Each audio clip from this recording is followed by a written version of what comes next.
day. We are here to present to you the rules in assigning oxidation numbers. But before that, we should first know what is the definition of oxidation. Oxidation involves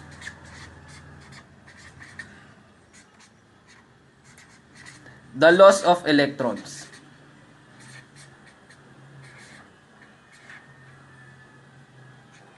It also leads to an increase in oxidation state.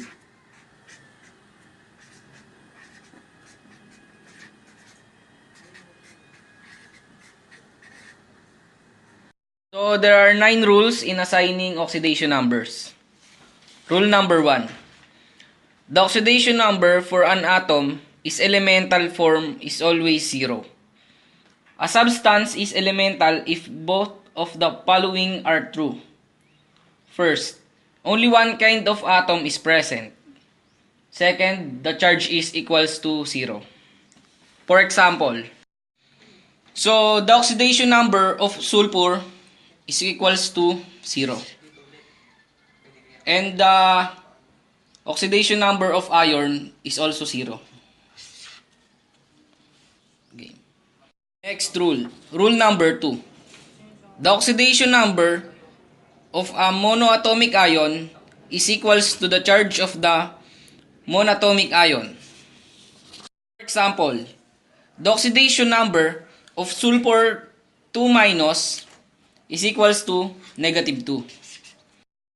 Aluminum 3 plus. The oxidation of aluminum 3 plus is equals to positive 3. Rule number 3.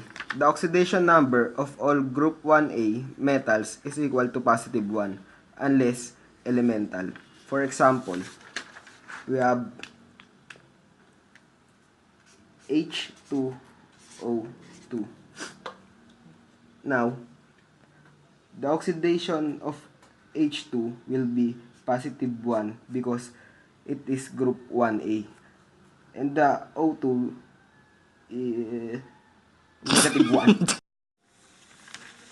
Next rule is rule number 4. The oxidation number of all group 2A metals is equal to positive 2 unless elemental. For example,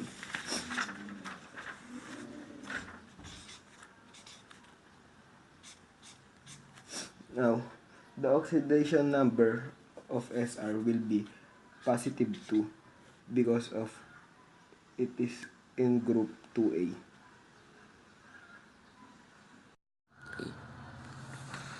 Next rule is rule number 5. Hydrogen has two possible oxidation numbers. Positive 1 when bonded to a non-metal. Negative 1 when bonded to a metal. For example, examples of hydrogen combined with a non-metal. CH4 and NH3.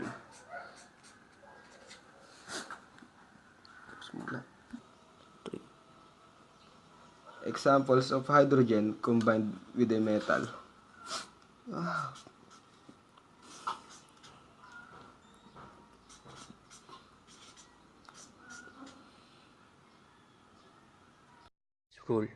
Rule number 6.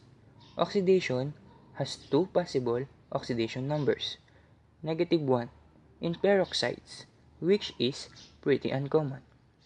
Negative 2 in all other compounds, which is most common. Next rule.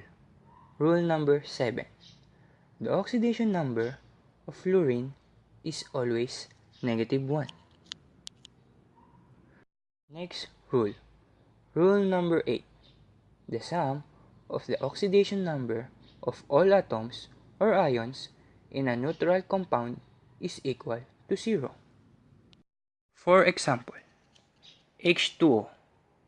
The oxidation number of H2 will be positive 1, and the oxidation number of oxygen will be negative 2. So, if you will equate it, 2 times positive 1 plus negative 2 will be equal to 0. Last rule, rule number 9. The sum of the oxidation numbers in a polyatomic ion is equal to the charge on the ion. For example, SO4 2-.